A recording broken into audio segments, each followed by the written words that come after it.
Defense News. It's proudly sponsored by Navy Federal Credit Union. If you're a member of our nation's armed forces, the Department of Defense, or if your family is, we'd be proud to serve you too. On this episode of Defense News Weekly, how is the Air Force rethinking large-scale mobility in the Pacific? Our reporter was on the ground and in the air to see how the service is working to prepare for a potential conflict in the region. Plus, our ground warfare reporter brings you the latest in missile defense. And a conviction in a case long awaiting justice. Also, we head to a major joint Navy and Marine Corps exercise. Find out what the two services are preparing for. And finally, the military's network and communications landscape requires adaptable approaches. See how the U.S. is keeping up. It's those stories and more in the latest in news and analysis from the Pentagon to the platoon, here on Defense News Weekly.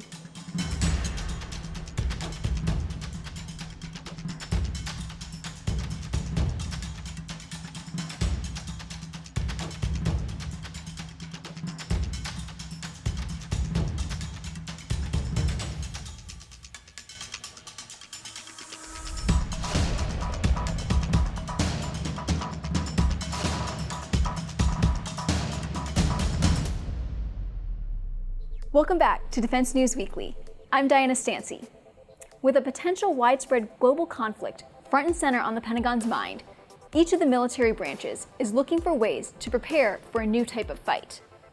For the Air Force, that kind of conflict demands a reassessment of how it would tackle large-scale mobility in a region dominated by vast stretches of water, instead of the terrain it's been operating in for the past 2 decades. Air Force Times reporter Rachel Cohen recently traveled to Guam for a look at how the force is preparing to respond to a conflict in the Pacific and practice tactics for moving personnel and materiel in the region. Here she is with that story.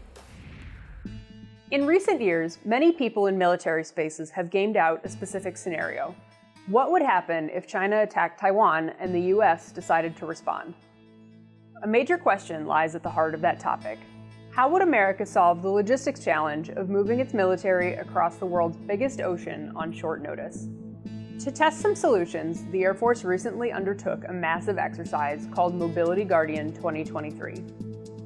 Mobility Guardian this year drew more than 3,000 troops and 70 mobility aircraft from 7 countries, including C-130s, KC-46s, and A-400 airlifters. We came out for Operation Mobility Guardian, which is normally an exercise we conducted over the mainland of the United States. And when I came in, we wanted to fully appreciate the demands that you can only know if you're in this theater.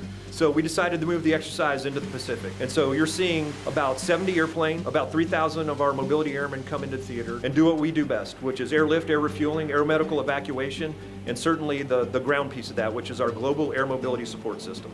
I visited this year's event to see how the Air Force helped move troops, armor, and supplies to island chains in the Pacific. Here's the big takeaways. First, the Air Force is shifting how it fights in the Pacific. For the past 2 decades, the war on terror has relied on a stream of airmen who cycle through well-established bases around the world in order to get them where they need to be. Sometimes that requires deploying an entire squadron for one mission. Other times, just a few airmen from different squadrons or bases fill the open jobs overseas. Now airmen who work under the same wing at home will deploy together as one team, called Air Expeditionary Wings. Along with more predictable schedules and ample training, the Air Force hopes the new approach will lead to more capable units that can function without big bases. In a scenario like a Taiwan invasion, U.S. airmen would get to work with international forces, an inevitability that Mobility Guardian also tested. 6 of America's closest allies were involved in this year's event: Canada, Australia, the United Kingdom, New Zealand, France, and Japan. Airmen flew on each other's aircraft, learned tips and tricks for getting a mission done, and tried to adjust to operations across dozens of time zones. So things that we've learned and we've taught during our familiarization flights have been learning the differences that we have, within our team dynamics. They're very similar, but in learning the different team dynamics, it helps us understand how we're going to integrate together if we need to fly AE missions together. Along with improved international cooperation, the Air Force also wants to become more self-reliant when setting up forward operations bases in far-flung areas. Normally in need of other services for that kind of work, the Air Force aims to lean on its own contingency response groups more than ever. While practicing the difficult task of moving airmen and machinery vast distances in a short amount of time, Mobility Guardian also provided rich ground for the Air Force to work on other developing tactics. For instance, how would the Air Force evacuate hundreds or thousands of wounded troops from Pacific battlegrounds in the event of a fight? Medevac flights would have to be longer and accommodate many more patients than ever before. So how would they do it? At Mobility Guardian, airmen worked on several solutions, including sending out medics to triage the wounded on the ground and carrying different combinations of supplies in flight. An exercise as large, long, and intense as Mobility Guardian reveals lots of layers of how the Air Force is prepping for potential war in the Pacific. For full coverage, head to my stories over at airforcetimes.com. And in more military headlines, a major update on the Vanessa Guillén case. A Texas woman was sentenced Monday to 30 years in prison for helping dispose of the body of a U.S. soldier whose 2020 killing sparked a movement of women speaking out about sexual abuse in the military and led to changes in how they can report it. Cecily Aguilar is the only suspect arrested in the death of Vanessa Guillén, who was killed at Fort Cavazos, formerly known as Fort Hood, Texas.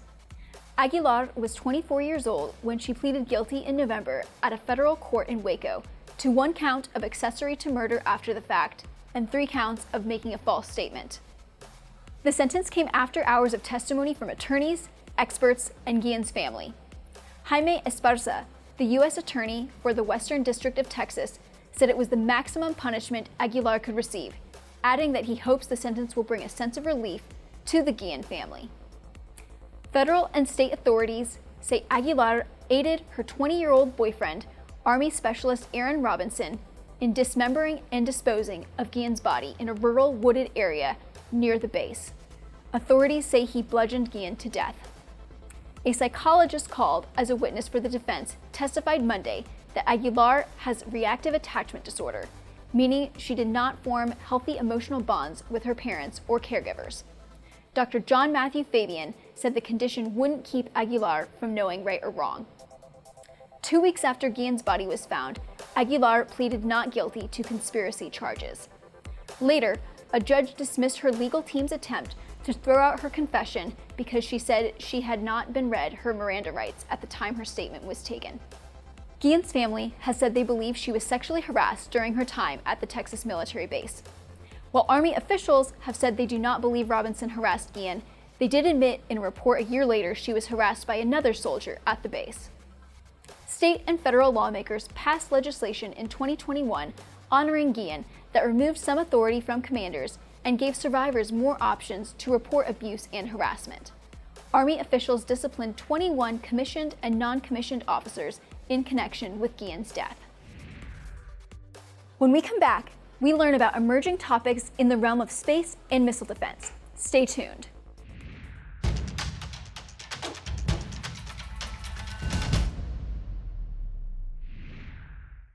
Welcome back to Defense News Weekly.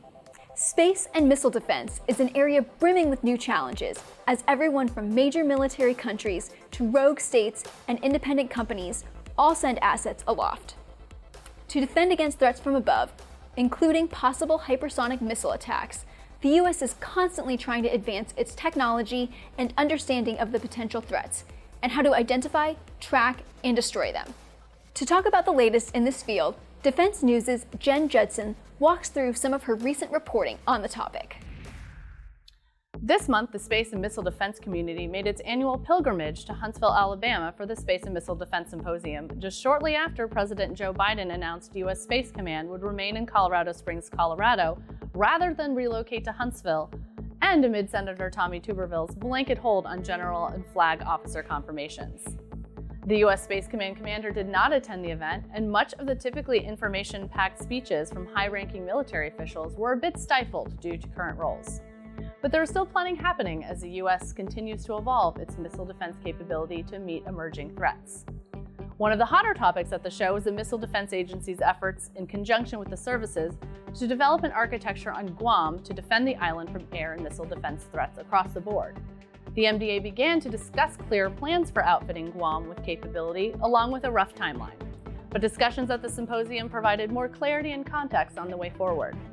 I spoke with missile defense expert Tom Carrico at the Center for Strategic and International Studies directly following the symposium on his takeaways. For me, though, I think probably the highlight was the number of people talking about the defense of Guam and things related to the defense of Guam. Again, back to your Army-centric observation there, perhaps not a surprise. It was, I think, June 20 when the department named the Army as the service acquisition executive. Bill LaPlante in charge of the defense of Guam effort overall, but the Army is the lead service. And so you're going to see some officers or officials and officials being named to kind of go out and implement that, I think, here pretty soon. Yes. And I think pretty much in every speech that I attended, listened to, and the conversations that I had, Guam was brought up. I mean, most of the things that the Army is developing right now will be a part of the Guam architecture, and I think there was quite a bit of discussion, at least on the first day, with some of the Army officials in charge of Program Executive Office Missiles in Space, General Lozano, particularly talking about integrated fires capability and conducting integrated fires test campaign that essentially is kicking off this year, later this fall, where they will begin to integrate various aspects of air and missile defense capabilities together in this test campaign, starting off small with the Integrated Battle Command System and the lower tier air and missile defense sensor, LTAMs, and those are all going to play a part in the Guam architecture. In subsequent years, they'll keep adding capability, but they brought up so many different capabilities that we're going to see on Guam, from mid-range capability missiles, which has been fielded to the first unit, and so that's all aligning with the Guam architecture timelines of actually seeing an architecture, I think by 2028 with fires or 2027. There'll be capability there much sooner. Beginning to next year. Yeah. And as we've seen in Ukraine, even a limited air defense goes a long way in terms of having a strategic effect. So there'll definitely be stuff there sooner. The symposium also marked the first time Major General Heath Collins delivered a major update to an audience since being nominated to become the next MDA director. His confirmation is one of those being held by Senator Tuberville, so he was only able to speak from his current perch in charge of MDA's ground-based systems. Even so, he managed to highlight some important progress the agency is making to increase its capability to see emerging and less detectable threats. The thing that stood out to me was the feature on space sensors. And so it's the hypersonic and ballistic tracking space sensor, HBTSS, is always in there. But there was a video, and it was a little. It's usually a 30-second. Yeah, I would say it was a foot stomp, and I think that was good, precisely because it's going to be some of the prototypes for that are going to be orbited later this year, pretty soon here in a couple months, and so I think that was a good move to highlight that. And it's a good move, I think, in part because, there will be a potential valley of death transition moment as those prototypes, that medium field of view sensor, is tested, demonstrated, and then in some way through a joint program office handed over to the Space Development Agency, SDA. Exactly. So that's I think useful that it was highlighted in terms of its importance. It is the only fire control quality sensor that the department is pursuing. The symposium also highlighted some major tests and other milestones coming soon that are vital to the development and continued strength of the global missile defense architecture, including an imminent offensive hypersonic glide body test critical for ultimately fielding the first hypersonic rounds to the Army by the end of this year, and the first major flight test for the Guam architecture expected by the end of 2024. And the Army also highlighted an important emerging issue surrounding engagement authorities for missile defense as threats change and capability increases. there was an interesting conversation between us about engagement authorities and kind of how, in some respects, we're really living with a tightness in terms of the engagement authorities for air defenders that's really a function of learning the lesson of 2003 when there was that friendly fire incident in 2003. But we are in a very different world. We cannot take air superiority for granted in the way we kind of could in relative to a small country. So I would also kind of look for things like that. I think that as we come to grips with the reality of this massive air and missile threat that is the world right now, we're going to have not just lots of acquisition stuff, but operational changes as well. Right. For more on my coverage from the symposium, visit defensenews.com. I'm Jen Judson, land warfare reporter, Defense News. And in other military topics, I recently got to travel to the naval base at Norfolk, Virginia for a look at an expansive exercise with a global theme. The Navy and the Marine Corps kicked off their second iteration of an event aptly called LargeScale Exercise. This event gathered more than 25,000 personnel through live and virtual training this month, all across the globe. The exercise primarily refined various warfare concepts, including distributed maritime operations, expeditionary advanced base operations, and littoral operations in a contested environment.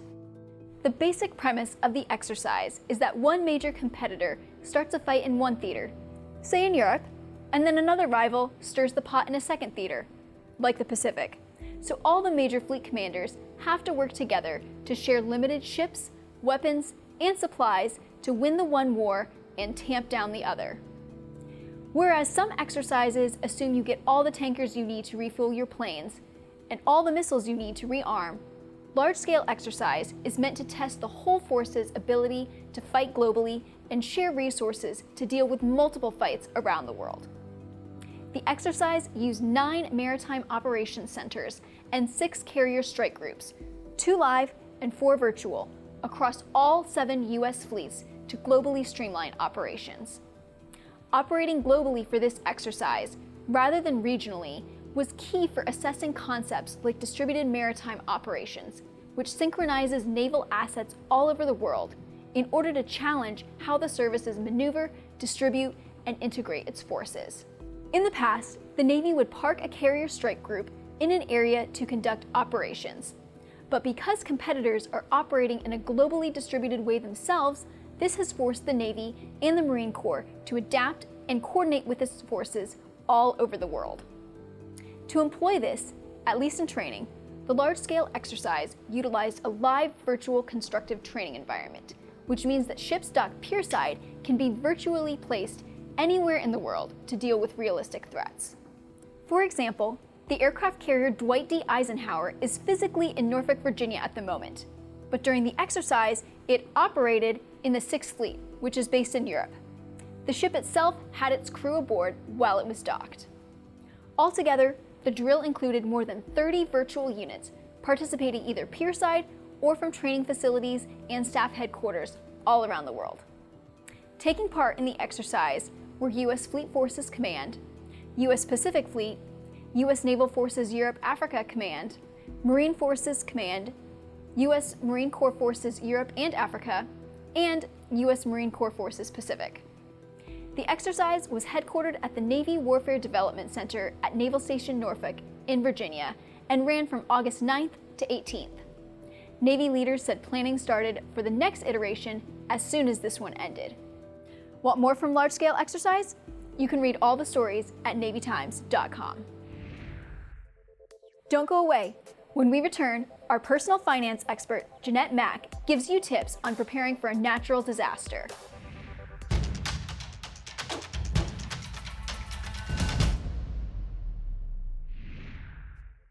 Welcome back. On this edition of Money Minute, Navy Federal Credit Union personal finance expert Jeanette Mack gives you tips on preparing for a natural disaster. Natural disasters can give little to no warning they're about to strike or how long they'll last. The best and safest bet is to be prepared. Your checklist is your best friend. So of course include non-perishable food, water, flashlights, batteries, and enough medication to last during and after the crisis. But don't overlook possible financial needs. Cash will be king in a crisis, especially if your power goes out or supplies run low. So keep an adequate amount of cash on hand or withdraw money from your account in plenty of time before a disaster hits. Having an emergency savings account makes this task less daunting and gives you peace of mind when you need it. If you don't have one, set up recurring deposits to an account monthly. Even if it's small, you'll be surprised how fast it grows. Also, talk to an insurance agent about having the right homeowner's insurance that fits your coverage needs, and make sure your policy is up to date. And above all, keep yourself and your loved ones safe. You may not know when disaster will strike, but at the very least, you can be a bit more prepared to weather the storm. Thanks, Jeanette. We'll see you next week.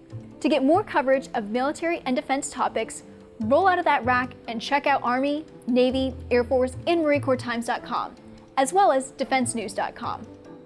And to get a daily update on all the latest news, sign up for our Early Bird Brief newsletter, compiled each morning to bring you the latest headlines. It's also in audio. Check out the podcast version, out each weekday wherever you get your podcasts. And if social media is where you get your open source intelligence, follow us on YouTube, Facebook, Instagram, and Twitter. When we return, our C4 ISRNet reporter fills us in on the latest modern warfare technology.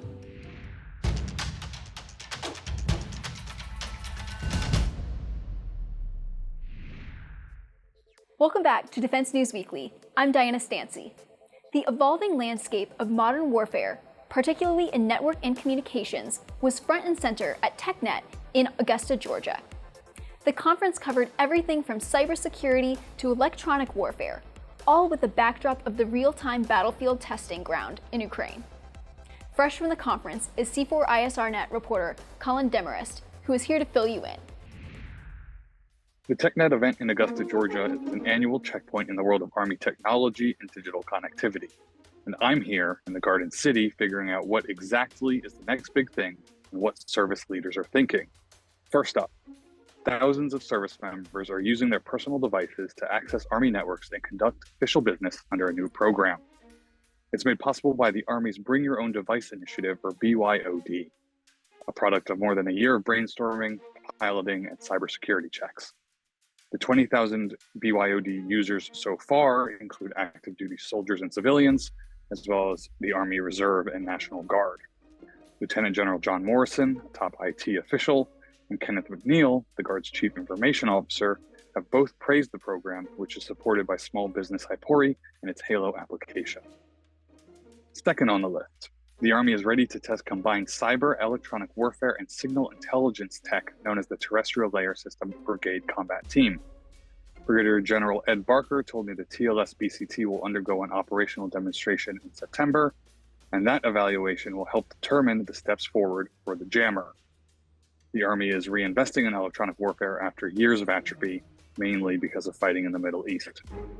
They're going through as many of the functions from a EW and SIGINT as they can based on limitations of the range and the threat emitters, and basically characterizing the system and how it performs against those threat emitters and the ability to conduct the kind of mission threads that And I guess that's the next step after, I guess it was Lockheed was told to fit these in, so then you can go into an operational test, basically. Yeah, so we're doing this operational demo, and then we'll take that data, and then we'll have to make a decision on the procuring the hardware.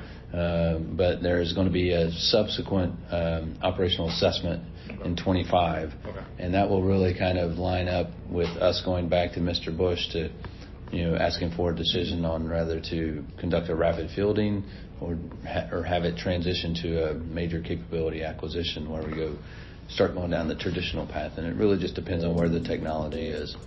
And third, defense leaders are already considering the $9 billion Joint Warfighting Cloud capability a success story. More than a dozen orders worth hundreds of millions of dollars have been awarded using the landmark contract since it launched less than 1 year ago. Air Force Lieutenant General Robert Skinner, the DISA director, said he is working hand in hand with the Service Cloud offices and others to dig up the best cloud offerings from Amazon, Google, Microsoft, and Oracle. Those 4 companies were tapped by the Pentagon in December 2022. So there's a lot happening down here at TechNet 2023, and I'm here for all of it. To catch up on all the news, visit c4isrnet.com, defensenews.com. Thanks, Colin. That's all we have time for in this episode. Thanks for watching, and we'll see you next week.